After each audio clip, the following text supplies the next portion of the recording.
ሰላም እንዴት ናችሁ አድማጭ ተመልካቾቻችን? አሁን የምንገኘው በምህረት ደጅ ነው። የምህረት ደጅ እናቶች ህፃናት መካከል ነው የምንገኘው።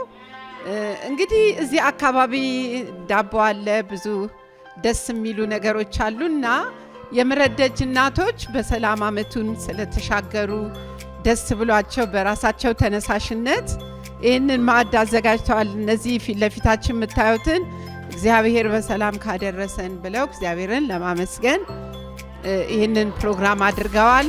እናቶች ናቸው ይህንን ሁሉ ያዘጋጁት። ተከታተሉን። መልካም ጊዜ።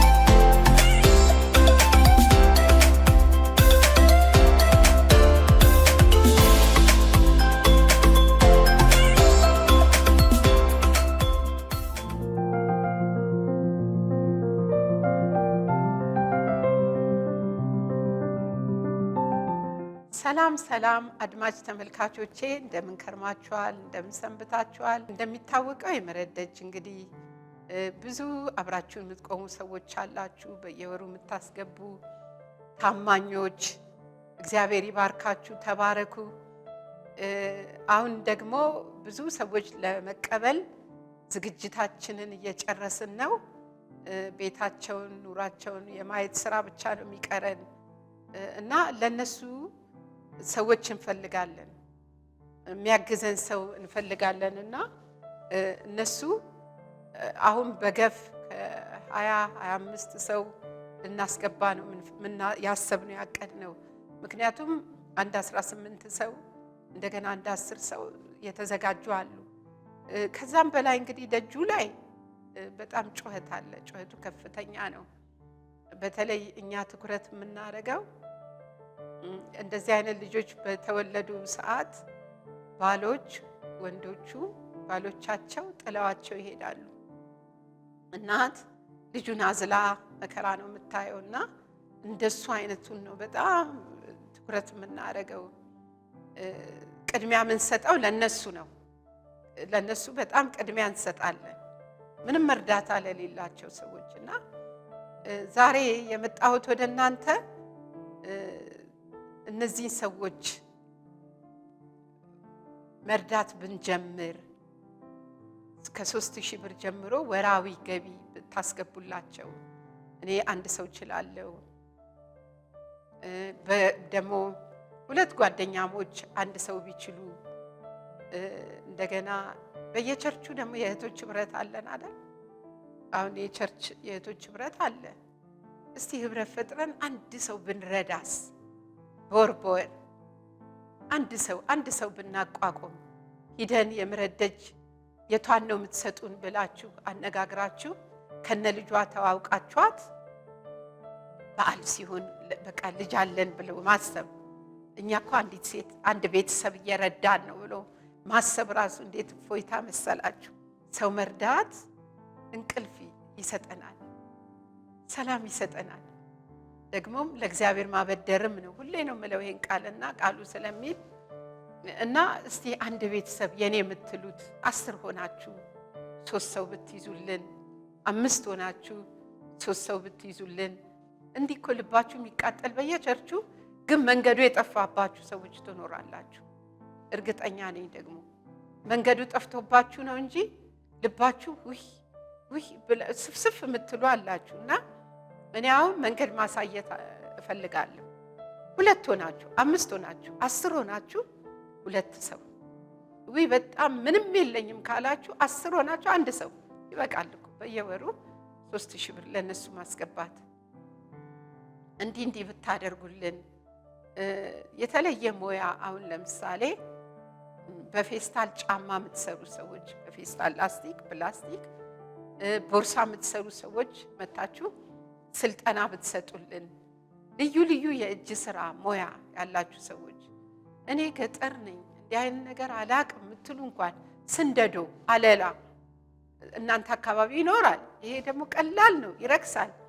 ለሚመጣ ሰው እንኳን ኤልሻዳይ አድርስልኝ፣ ምሕረት ደጅ አድርስልኝ እባክህ ብላችሁ ከዚህ ስልክ ጋር ብትልኩት ቀላል ነገር አይደለም። ጥጥ ልቃቂት እየሰራን ብንሸጥ ቀላል ነገር አይደለም። አሁን እንደውም በዚህ ዘመን የባህል ልብስ በጣም እየተወደደ ነው እና በራሳችን ዲዛይን እየሰሩ እናቶች ቢያደርጉልን እና እናቶች አሁን በዚህ ሰዓት እስካሁን ድረስ ከኛ ጋር የተጓዙት በጣም ደስተኞች ናቸው። እንደምታዩቸው እንደውም ዛሬ በዓላቸውን አክብረዋል። ያ በዓል ምንድነው? እግዚአብሔር ሆይ ለምስጋና አብቃን መጪው ዓመት ላይ ብለው እግዚአብሔርን ለመኑ። እግዚአብሔር ልመናቸውን ሰማ። ልክ በዓመቱ ራሳቸው በራሳቸው ለስላሳ ገዝተው ዳቦ ደፍተው ልዩ ልዩ ምግብ በቃ እዚህ ፕሮግራሙ ላይ እንደምታዩት በጣም የሚጣፍጥ ምግብ ሰርተው ደስ ብሎን እግዚአብሔር በሰላም ዓመቱን አስጨርሶን ለዚህ ዓመት ስላደረሰን እያመሰገንን ነበረ። ወገኖቼ እንግዲህ የምሕረት ደጅ በጣም ደስ የሚል ቦታ ነው። እናቶች ያሉበት ቦታ ነው። ልጆቻቸው የሚቦርቁበት የሚጫወቱበት እንደ ልባቸው የሚሆኑበት ቦታ ነው። እስቲ አነጋግሯቸው። እኔ አሁን ለምሳሌ ማቃቸው ትንንሽ ልጆች እዚህ ወገባቸው ላይ ውሃ ቋጥረው የተወለዱ ልጆች በጣም ነው የሚያወሯችሁና እስቲ አዳምጣቸው ኑና እስቲ አጫውቷቸው። እንዴት ተለይኝ አይሉ ማጫወት ሰው እንደሚወዳቸው እንኳን ማወቅ አለባቸው። አንዳንድ ጊዜ እንደዚህ አይነት ልጆች ታክሲ ውስጥ እናቶቻቸው ይዘው ሲሄዱ ሰዎች ሳናቅ እኛ ብለን እንደነግጣለን። እንዲህ በምንደነግጥበት ጊዜ እናትም እኮ ትሸማቀቃለች፣ ልጆቹም ይሸማቀቃሉ። የማያውቁ እንዳይመስላችሁ ብዙዎቹ ያውቃሉ። ግን ፈገግታ አይ ቤቢ ማማ እንዴት ነሽ ማለት ነው እንጂ ያለብን ድንግጥ ብሎ የሆነ ብር የሆነ በቃ መርበትበት የለብንም። ብዙ ጊዜ አይቻለሁ፣ ታዝቤያለሁ። ግን ፈገግታ ሕፃን ለተባለ ሁሉ እስቲ የማይከፈልበት ፈገግታ፣ በተለይ ደግሞ የምሕረት ደጅ መታችሁ ፈገግ ብትሉላቸው እንዴት ደስ ባለን እና ፈገግታ አይከፈልበትም፣ ምን ዋጋ አይከፈልበትም፣ ገንዘብም አያስከፍልም። እና መታችሁ ፈገግ በሉልን እስቲ። የፈገግታ ቀን ዛሬ ምሕረት ደጅ ሂጄ ፈገግ እላለሁ ብላችሁ ጓደኛችሁ ጋር ደውሉና እዚቹ ቅርብና ለገጣፎ ጫፏ ላይ አባ ኪሮስ ሻገር እንዳላችሁ ያለ ነውና እናንተ መታችሁ ብትሉ ፈገግታ ብትለግሱልን ደስ ይለናል። በሁለተኛ ደረጃ ጸልዩልን። የምሕረት ደጅ የራሱ ቦታ እንዲኖረው ሰፊ ቦታ እንዲሰጠን እግዚአብሔር ለምኑ። ምክንያቱም ራእዩ በጣም እጅግ ሰፊ ነው። ፓስተር በለጡ የተቀበለችው ራእይ ከምንለው በላይ እጅግ ሰፊ ነው። ለዚህ እግዚአብሔር ቢረዳኝ ለነዚህ እናቶች ቤት ሰርቼ ብሰጥስ ትላለችና እኛም ከጎኗ ቆመናል። የምትሰሙኝ ሰዎች ከጎኗ ቁሙ፣ ጸልዩ ለዚህ ራእይ ተፈጻሚነት መሬት እንዲይዝ። ምክንያቱም እናቶች ማረፍ አለባቸው። ወረዳ ለወረዳ ቀበሌ ለቀበሌ በጣም እየጮሁ ምንም በቃ መንከራተት ነው የነሱ ነገር። ሆስፒታል ለሆስፒታል እረፍት የላቸው ወገኖቼ።